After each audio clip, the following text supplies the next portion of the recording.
Let us begin with critical analysis of prescribed non-African poetry. This is a very important topic in literature in English.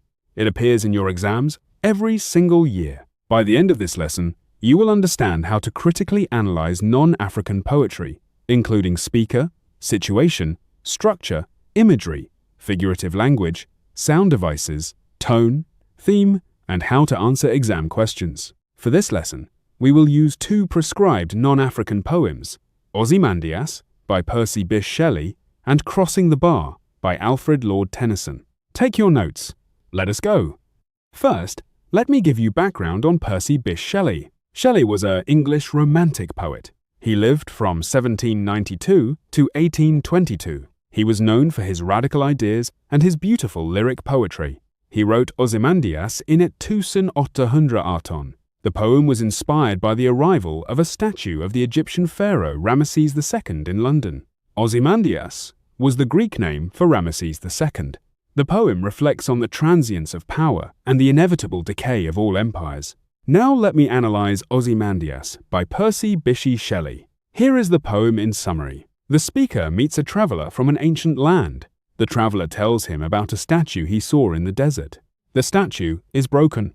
Only two legs remain. The head lies nearby, half buried in the sand. The face is still visible. It shows a frown, a sneer, and a look of cold command. The sculptor captured the king's passions well. On the pedestal, these words are written, "My name is Ozymandias, King of Kings.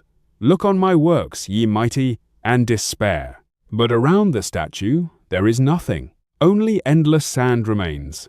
The king's works are gone. His empire has crumbled. Nothing remains but the broken statue and the empty desert.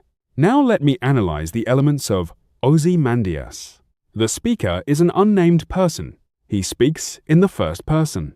He tells us what the traveler told him. The traveler is the one who saw the statue. The speaker is a frame narrator. He is one step removed from the experience. This distance emphasizes the passage of time. The situation is a report of a discovery. The traveler has seen the statue. He is telling the speaker about it. The speaker is telling us. The reader is even further removed. This layering emphasizes how far in the past Ozymandias lived. The structure of the poem is a sonnet. It has 14 lines. The rhyme scheme is unusual. It is a babak decede e fef. The poem is written in iambic pentameter. The meter gives the poem a stately rhythm. This contrasts with the subject. The king was proud. The meter is regular, but the content is about decay. The tension between form and content is effective. Shelley uses powerful imagery. The two vast and trunkless legs of stone stand in the desert. There is no body, only legs. The head is half sunk in the sand. The face still shows the king's passions. The frown, wrinkled lip, and sneer of cold command are still visible. The sculptor captured these passions. The hand that mocked them is gone. The heart that fed them is gone. The pedestal has the king's boastful words. "Look on my works, ye mighty, and despair." But the works are gone. The lone and level sands stretch far away. The imagery is stark and desolate. The reader sees the empty desert. The reader feels the loneliness. Shelley uses figurative language. The statue is a synecdoche. The parts stand for the whole. The legs and head stand for the king. The shattered statue is a metaphor for the king's shattered power. He was mighty. Now he is dust. The inscription is ironic. Ozymandias calls himself King of Kings. He tells others to despair at his greatness, but there is nothing to see. The irony is tragic. The king thought he would be remembered forever. He is forgotten. The tone of the poem is ironic and melancholic. The speaker is not angry. He is reflective. He observes the folly of human pride. The theme of the poem is the transience of power. All empires fall. All kings die. Their works crumble. Nature reclaims everything. The poem is a warning against hubris. Do not think you will last forever. Time destroys all. Now let me give you background on Alfred Lord Tennyson. Tennyson was an English Victorian poet. He lived from 1809 to 1892. He was the poet laureate of the United Kingdom. He wrote Crossing the Bar in 1889, near the end of his life. The poem reflects on death. The bar is a sandbar at the mouth of a harbor. When ships cross the bar, they leave the safe harbor and enter the open sea. The poem uses this image as a metaphor for death. Crossing the bar means leaving life and entering the unknown. Now let me analyze Crossing the Bar by Alfred Lord Tennyson. Here is the poem in summary. The speaker asks that when he crosses the bar, there be no sadness. He does not want people to mourn. He wants the tide to be calm. He wants the sea to be peaceful. He hopes that when he dies, he will see his pilot face to face. The pilot is God. The speaker is not afraid. He trusts that God will guide him. He accepts death as a natural part of life. Now let me analyze the elements of Crossing the Bar. The speaker is an old man near death. He speaks in the first person. He is calm and accepting. The situation is his contemplation of his own death. He is preparing to die. He is giving instructions. He does not want mourning. He wants peace. The structure of the poem is 4 quatrains. Each stanza has 4 lines. The rhyme scheme is A-B-A-B in the first 3 stanzas. The last stanza has a different rhyme. The rhythm is regular. The poem has a gentle, flowing meter. It sounds like waves. The structure is simple and elegant. It reflects the speaker's calm acceptance. Tennyson uses powerful imagery. The sunset and evening star are images of the end of day. They represent the end of life. The clear call is the call of death. The speaker hopes that when he crosses the bar, there will be no moaning of the bar. The bar makes a sound when the waves break over it. The moaning sounds like sadness. The speaker does not want sadness. He wants the tide to be too full for sound and foam. He wants the sea to be smooth. The boundless deep is the afterlife. It is vast and unknown. The pilot is God. The speaker has trusted him throughout his life. He will trust him in death. Tennyson uses figurative language. The poem is an extended metaphor. Life is a journey. Death is crossing the bar. The harbor is life. The open sea is death. The bar is the transition. The pilot is God. The metaphor is gentle and reassuring. Death is not an end. It is a journey to another place. The speaker also uses personification. The tide is full and foamless. The bar moans. These personifications give nature a voice. They also create a peaceful mood. The tone of the poem is calm, peaceful, and accepting. The speaker is not afraid.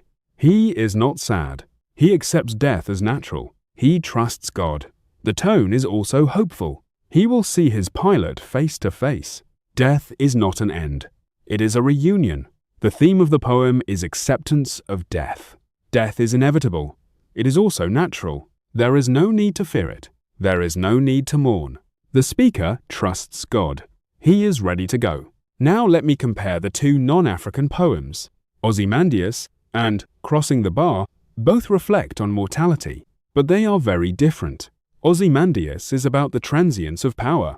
Crossing the Bar is about the acceptance of death. Ozymandias has an ironic and melancholic tone. Crossing the Bar has a calm and peaceful tone. Ozymandias uses the image of a shattered statue. Crossing the Bar uses the image of a ship crossing a bar. Ozymandias warns against pride. Crossing the Bar offers comfort. Both poems are masterpieces.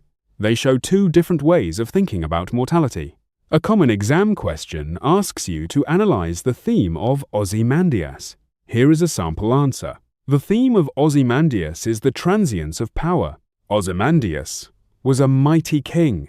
He called himself King of Kings. He told others to despair at his greatness. But now his statue is broken. His works are gone. The desert is empty.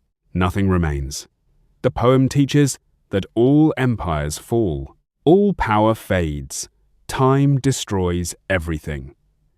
The poem is a warning against hubris. Do not think you will last forever. Shelley uses the shattered statue to make his point. Another exam question asks you to analyze the use of imagery in Crossing the Bar. Here is your answer. In Crossing the Bar, Tennyson uses gentle, peaceful imagery to describe death. The sunset and evening star represent the end of life. The clear call is the call of death. The tide is too full for sound and foam. The sea is smooth. The boundless deep is the afterlife. The pilot is God. The imagery is not frightening. It is reassuring.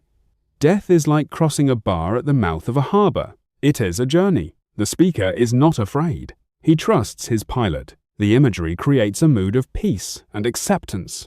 Another exam question asks you to compare the tones of the two poems. Here is your answer. The tone of Ozymandias is ironic and melancholic. The speaker observes the broken statue. He reflects on the king's pride. He sees that nothing remains. The tone is sad. The tone of Crossing the Bar is calm, peaceful, and accepting. The speaker is not afraid of death. He trusts God. He is ready to go. The tone is hopeful. The two tones are very different. One is melancholic, the other is peaceful. Both are appropriate for their subjects. Ozymandias is about the fall of power. Crossing the Bar is about the acceptance of death. Here is what you need to take away. Ozymandias by Percy Bysshe Shelley is about the transience of power. The speaker hears about a broken statue in the desert. The king's boastful words are still visible, but his works are gone. The theme is that all power fades. Crossing the Bar by Alfred Lord Tennyson is about the acceptance of death. The speaker asks for peace when he dies. He trusts his pilot, God. He is not afraid. The theme is acceptance. Both poems are important for your literature exams. Practice these concepts. When you have them down, move to topic 5.